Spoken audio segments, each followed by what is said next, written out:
today on Divorce Court. Terry's gambling is out of control. My gambling is not a problem. Our house is just too small. Martina wants us to get a bigger house for her stuff. I can't afford it. If I had to choose between the stuff that I very much love, I would make Terry sleep out in the shed. I think Martina loves her stuff way more than me. Divorce Court is now in session.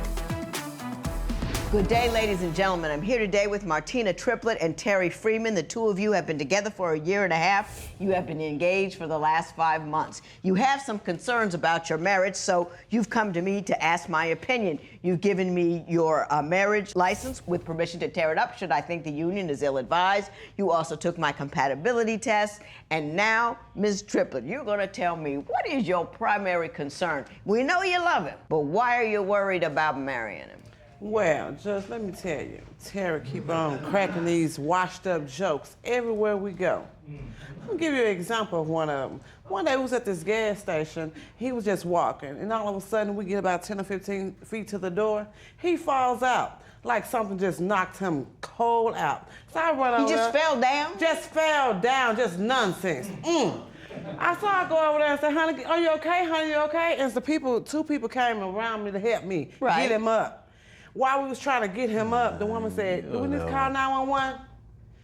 He said, pimp in distress, pimp in distress. You ain't gotta pay me today. Did you fall out and scream pimp down? Well, it's just a little joke. I'm just having fun, you know what I'm saying? Just fun. And that's funny because, I mean, I'm not saying, Because I mean, you know, I like what's to see the joke? It's a joke. Me falling down and having people thinking that That hurt you myself. fell out? Yes. And then you break out with pimp in distress. It just look. I'm trying to work with you. I love a good joke. But that's just what you do. Yes. Are there any other tired jokes that he tells? Let me tell you about this one. So he calls me like he does, well, baby, I'm going to mom's house, you know, maybe to eat or help her around the house, his mother. So I said, okay, I'm going on to the house. Maybe I'm going to do something, have some me time just for me. So I open the door, walk on in about 3 feet. Who pops up out the closet? Terry does. Scared the mess out of me. I felt like I was on Sanford and Son for a minute, about to have me a heart attack. You know what I mean? Mr. Freeman, did you jump out the closet? Yes, I did. Just to give her a start. I like to see the scary look on her face. It makes me happy. It makes you happy. Yes. The frightened look on your face makes you happy. Mr. Freeman, what do you think the problem is in this relationship? What's keeping you from walking down the aisle? Her hoarding. It's getting outrageous. Okay. It's stuff. That's a big issue, and I want to talk about that a little later because you claim she's a hoarder, right? Yes. You claim that we're going to look at some evidence and see whether or not she is.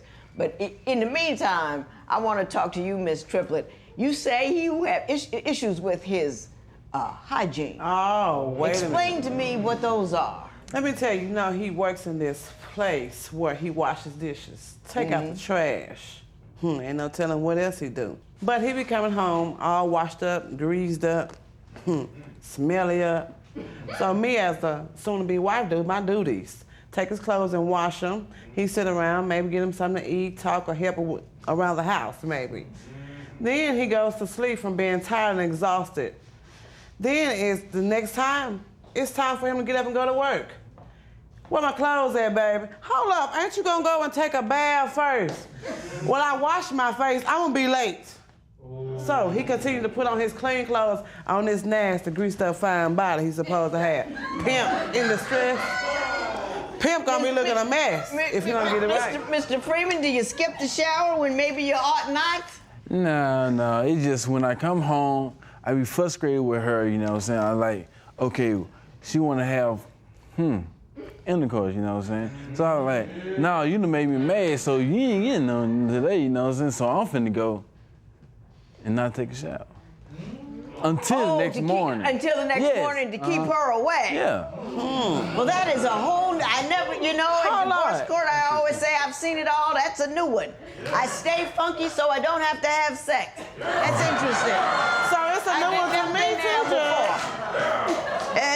That's a whole new one. Thank you, Mr. Freeman. I appreciate that. I'd like change. You say he has a gambling problem. Is that true? That is most definitely true. Explain that to me. Ooh, where should I start? Let me start about this $3,000 a month. Makes good money, but I barely even see some of it. He couldn't even buy me an engagement ring with the cash.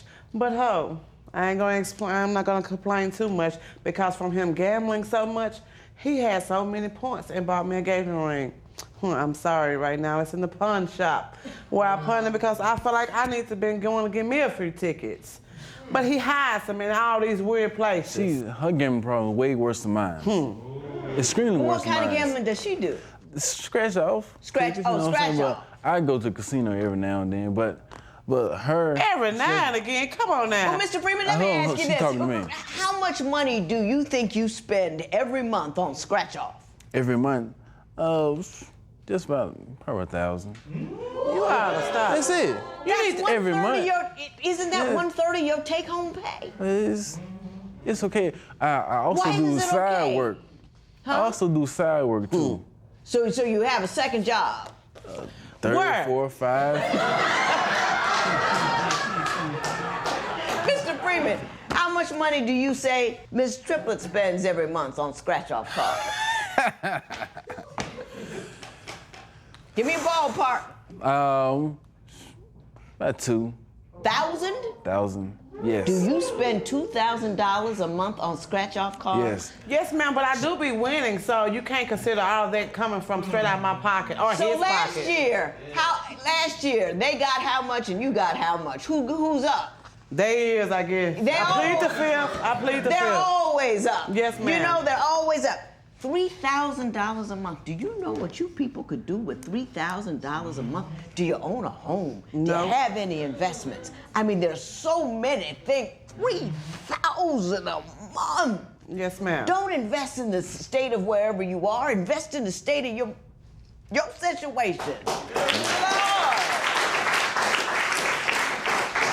I'm excited on the one hand because I rarely get people who have $3,000 worth of disposable income in here. So I'm just excited that you make that kind of money. But I'm a little distressed by how you spend it. Yes. Having said that, I want to move forward to something you said, Mr. Freeman, which is she is a hoarder. Yes. I understand you also have a video for me. Now, what room is this? That's the dining area right there. The living room. Everywhere, CDs, glasses. Just step back away from whatever it is you're trying to do. Would you agree with me that that looks a little beyond the pale?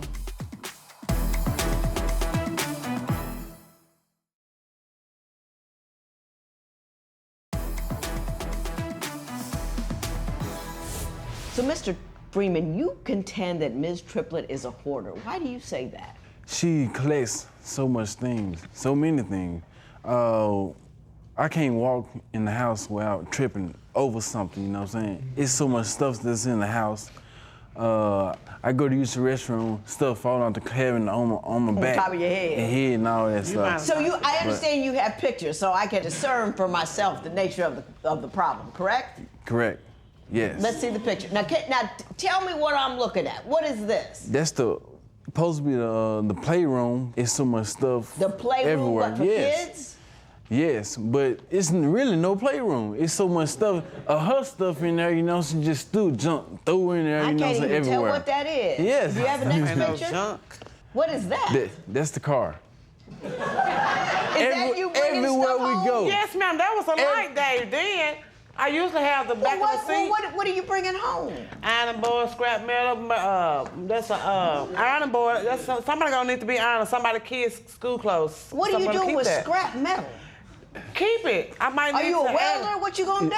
It's I'm gonna scrap. sell it, Sell keep it. it, share it with somebody She that said it to might the need scrap it. yard. I understand you also have a video for me. Now, what room is this? That's the dining area right there. The living room, everywhere, CDs, glasses, cheers, so much stuff is back here, you know what I'm saying? Just too much stuff. How big is your house? 3 bedrooms, 1 bath. What's the and a square half. footage, Miss Triplett? You know. It's a 4-bedroom. 1.5 I understand baths. it's about 1,500 square feet, No, correct? it's 1,726 square feet. 1,726 square feet. If he'll give me a big one, maybe he can walk clearly. Yeah. Now, Miss Triplett, you saw the pictures, you saw the video. Just step back away from whatever it is you're trying to do. Would you agree with me that looks a little beyond the pale?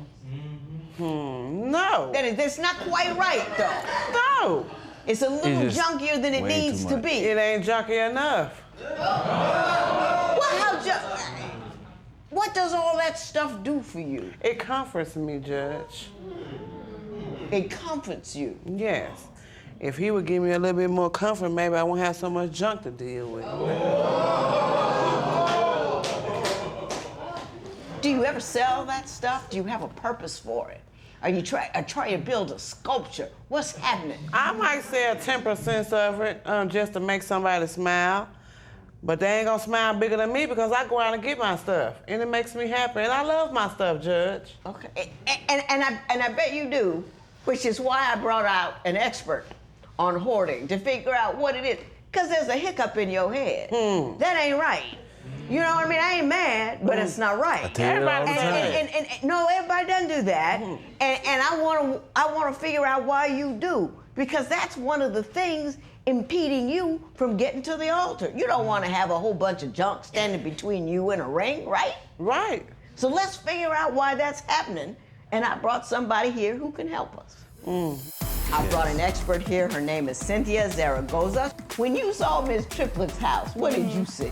Did you see just a little bit of mess, or we got an issue? We definitely have an issue. It's definitely hoarding behavior, and there's definitely health risks associated with a lot of objects.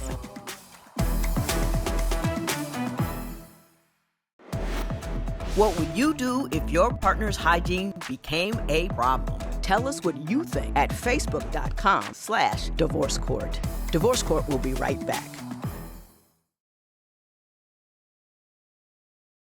So since we don't agree on what we're saying, he sees what I see, you see something else. I brought an expert here. Her name is Cynthia Zaragoza. She's going to come forward, and she's an expert on hoarding. How are you?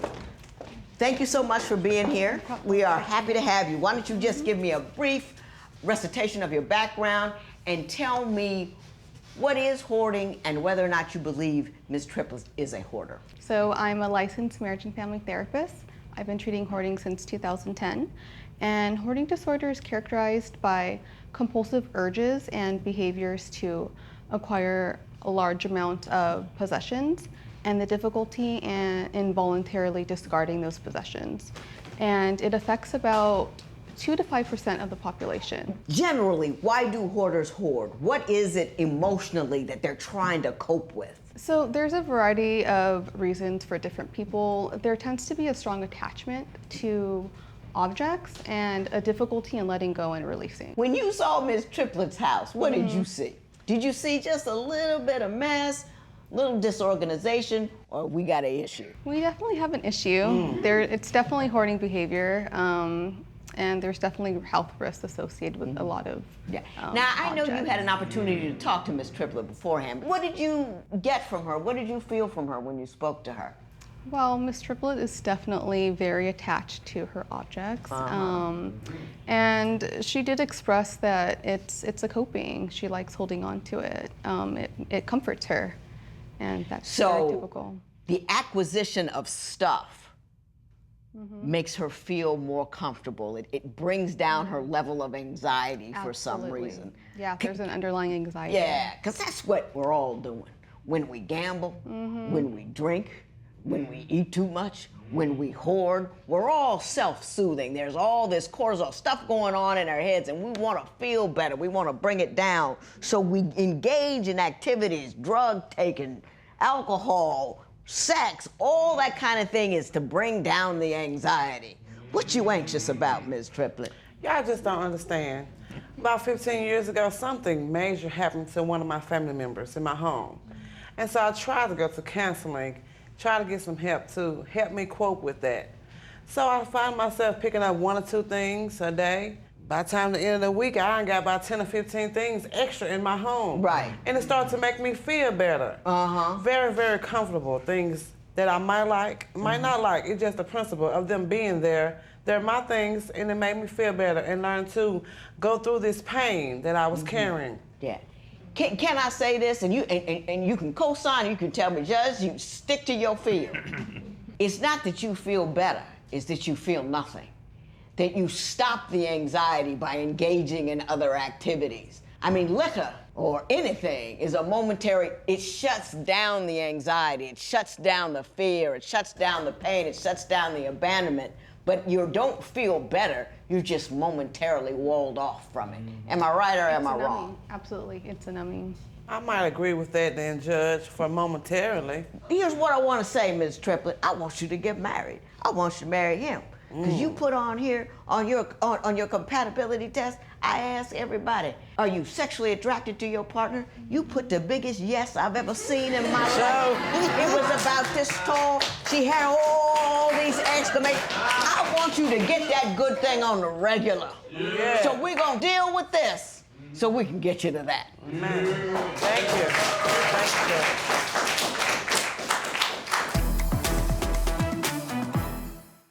What behavior would stop you from marrying your partner? Share your opinion on Twitter and Instagram at Divorce Court. Divorce Court will be right back.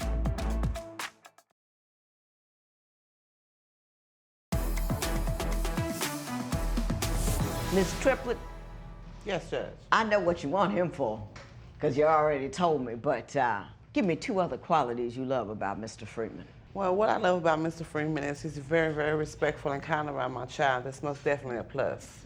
Us women today, the single parents, we need a good man that's very, very respectful around our children.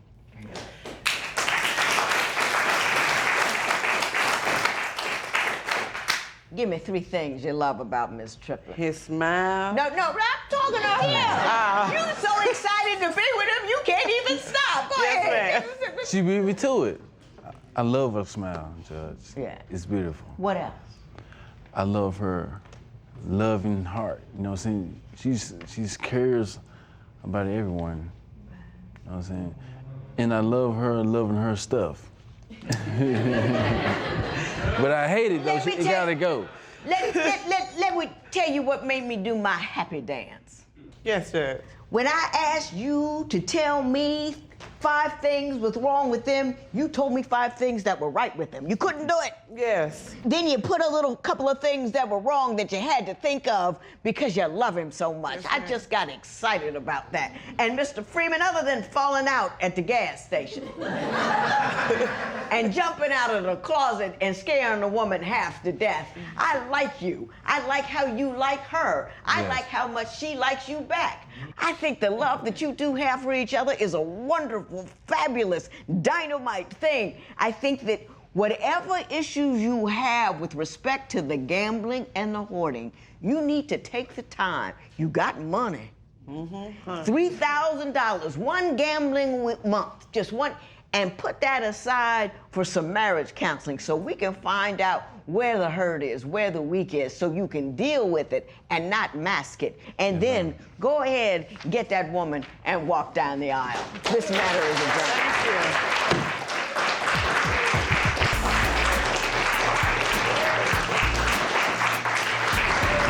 You know what? I want to marry this man, so I guess I will eliminate some of my stuff that I very, very love because I love him more than my things. That's what I learned today when I was in the judge. And me just letting go of all the stuff, I don't even care about the stuff anymore, you know what I'm saying? I love her, you know what I'm saying? No matter what, I'm gonna be with her, no matter what.